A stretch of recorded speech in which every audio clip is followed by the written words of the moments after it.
Hello, this is Brian, and welcome to the Ice-type Expert Pokemon World Tournament Triple Battle Thangamagoo. The Ice-type one, man, this was quite a challenge. Figuring out a team that worked for this was a very long task, as you can tell. It's been a while since well, not too long, maybe less than a week since the last one, but Ice-type was definitely difficult because there's not much to work with here. But you'll see I found a team that finally works. You always fight the same three people. It's always Price, Bryson, and Candace. Candace is the one to look out for, at least with the set I have. And much like Gardenia's Roserade, Mamoswine is always at the far end there. So this is the setup: is Rotom, Frost, Mamoswine, and Articuno. Articuno is a whole story in itself, but we'll get to that in the slower moments. Basically, the whole point of Articuno is to use Tailwind so Mamoswine can go first and just wreck shit up.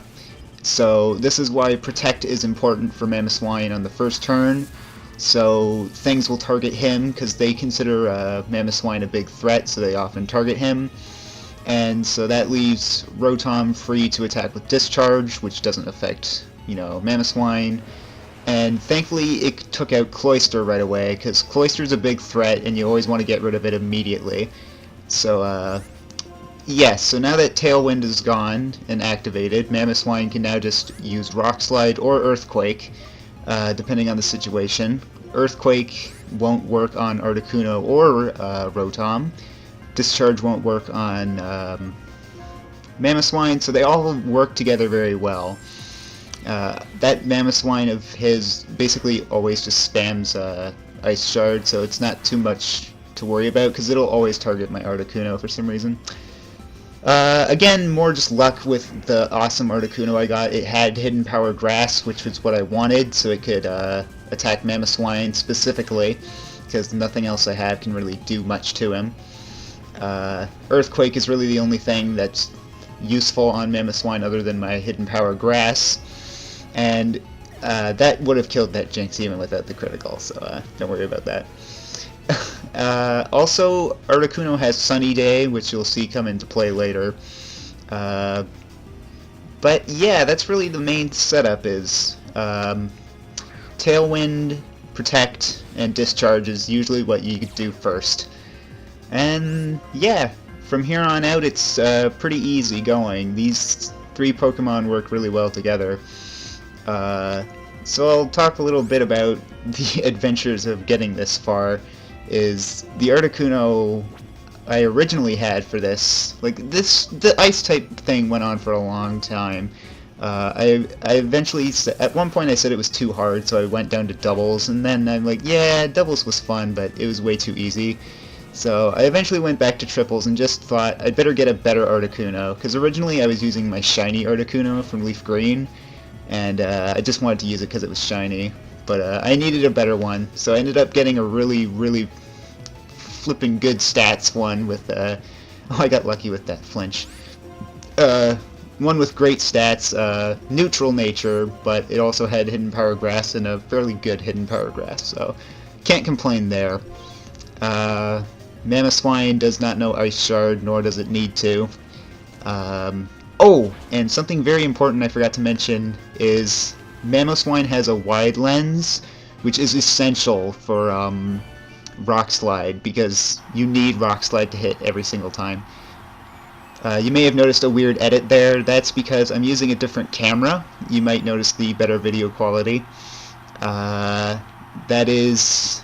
The reason for that weird cut is that the camera I have on my HD setting, like it's a digital camera, not a camcorder, it only records 8 minutes at a time on the HD setting, so I have to turn it off in between battles.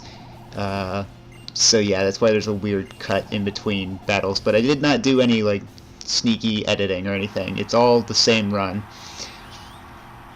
But here comes Candace, one of my favorites from the Sinnoh region.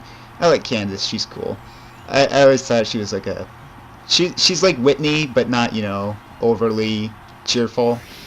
Like when you run across her in Diamond and Pearl, she's like sort of kind of like upbeat, but not to the point of caricature. Okay, anyway, now we're getting onto the battle, so enough talk about filler. Here's Candace. She's really the one to look out for here because she has some horrible hacking ability. Frostlass is always out front in that same end area there. I think everyone always sends out the same Pokemon in that spot, like always. I'm not sure about that, but I'll have to check. But you can see everyone's abilities going off here. But the thing with Frostlass is it always uses Hail and Blizzard. If Abomasnow is not out first, it will always use Hail to activate the many Snowcloak Pokemon that Candace has, and that can really fuck everything up. Snowcloak is such an annoying ability, but strategy is still the same. You want to make sure that Mamoswine can go first. Goofball has enough defense that it can take a hit, thankfully. And Hidden Power Fire, now, even though this thing does have the stupid berry, you could see early in the battle I was really thinking about what I should make him do. Overall, it's just best. It was the best for me to do that. Yeah, that thing has Wood Hammer, so again, you want to draw fire away from Rotom by having Mamoswine use Protect. It's a really great way to get some free setup. Yeah, without really damaging anyone. Got lucky critical hit there. Sunny Day. Sunny Day is mainly to get rid of Hail because of Snowcloak crap, but it can also come in handy if a water type is threatening Mamoswine. But that's really not something that comes up very often. Oh, flinched. Yeah, this was an amazingly good run of this. I recorded a run of this before this one that went well until Candace, and this is the longest battle of these three even. Candace can be a big problem with Snowcloak, so you want to get rid of it with that Sunny Day. Also, with Sunny Day, it'll power up my Goofball's Hidden Power Fire, so that works in its favor. Yeah. That's, I guess, all there really is to Candace. Uh-oh, Goofball gets knocked out. So, what do we use to take its place? And here's a little... oh, well, not quite yet. Ancient Power is Articuno's best super effective move, I'd say, to deal with ice types. Because it can boost its stats. And for some reason, I guess he was originally targeting Goofball, so it targeted him instead of, it targeted Mamoswine instead of Articuno. Oh well. So here we got Pillowcase. You can take Pokemon of the same evolution line, so long as they're not the exact same Pokemon. So Piloswine here with Eviolite is actually much bulkier than Mamoswine ever will be. So he can, and Piloswine still has quite a large attack stat, so he can dish out some pretty good attacks and also take some good hits. And that's sort of what I think you have to go with for a triple battle ice type expert, is a mixture of bulk and attack and all-out attacking. Because really that's the best way I could find to make any of this work. I tried a lot of things. Pretty much always with the same Pokemon in mind, just I had to figure out the right way to do it. As it is, there's two Pokemon here you don't see me use. I had a Glaceon with normal gem and Hyper Voice, just sort of, you know, Togekiss tactics. I didn't really know what else to do. And I have a Jinx that's just basically filler. I didn't really know what to do with it. If this didn't work as well as it did, these first four Pokemon, I would say take a Weavile instead of Jinx, because everyone else in this cup has a Weavile, actually, and two of them know Fake Out, which is really annoying, but like I said, most of the time they will target, what's-his-face, Mamoswine. I'm having a lot of trouble remembering his name.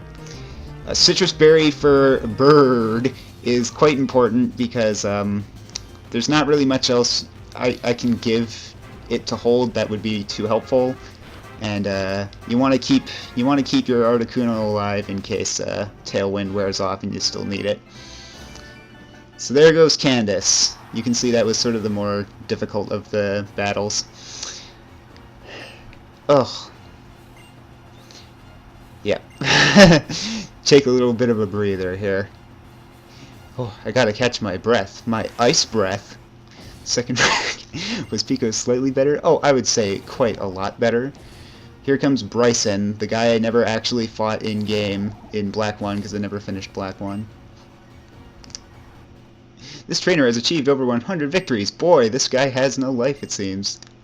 Yeah, I actually was surprised when I found out there was another, like, message, because for the longest time it was the same, you know, what's going through the mind of this amazing trainer, and then it's like, something new pops up, like, whoa, there's something else?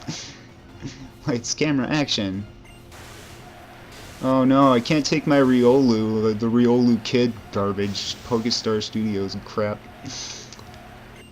I guess I didn't really talk about, there's not much else to say about the items, really, but, I'll quickly go over their other moves, because this is going to go by very quickly, because this was not difficult at all. Mamoswine also has superpower, just in case it comes up against Lapras or something that needs high-powered attack in an emergency. Good to have. Goofball has Thunderbolt, Hidden Power Fire, Blizzard, of course, and Discharge. And I think you've seen all of Articuno's moves. Like, really, there's not much else to say. This is just sort of cleaning things up, because this is... I totally just beat the crap out of Bryson. Actually, that Cryogonal was a source of great frustration throughout this whole thing. You wouldn't think so, but it's got enough special attack to really pack a punch, so you want to get rid of it quickly. And really the only thing I have out here that can do that is Mamoswine's Rock Slide. So I have to make sure that hits, and also that I get a chance to do it. So Tailwind and Wide Lens are super important. Here I was really worried because I did not have Sunny Day up, and I'm like, oh shit. Because actually my Mamoswine has a hindering defense nature. I just like caught one in the wild and was catching a bunch to try and get a good one. I'm like, okay, that's close enough. So I was kind of worried there, because that stupid Dugong also has the Life Orb. Yeah, awesome. But no matter what, basically, a Mamoswine's Rock Slide is going to kill Cryogonal no problem, so just don't bother targeting Cryogonal with anything else, because, yeah, there's really no point. Bam! I think every ice type that's a viable option here was covered. The only one that isn't in here is Delibird. I guess I could have taken a Delibird in my team just to say I had one, but there's really not much to work with ice types. So it was definitely challenging, and hopefully the next cup won't be so dang hard. One of the, he's the only one that has a Bear Tick, and you want to make sure you attack it at some point because it'll often use Focus Punch, and the last thing you want to have happen is to get nailed by a Focus Punch. So, and this is it. You know, watching this again, I didn't keep track what happened with that Weavile, and did it even attack, or like, why did I go first? I don't know. Maybe it's just a really slow Weavile, but bam, they're all dead. What a wonderful combination of you and your Pokemon. That is definitely the theme of Ice-type triples, where it was all about combination. That kind of combo really makes triples fun, you know, when people aren't using Amoonguss and Trick Room and all the cheap things I did in the Grass Cup. So I'll see you next time. I don't know what I'll do, but stay tuned. We'll have some more fun with this.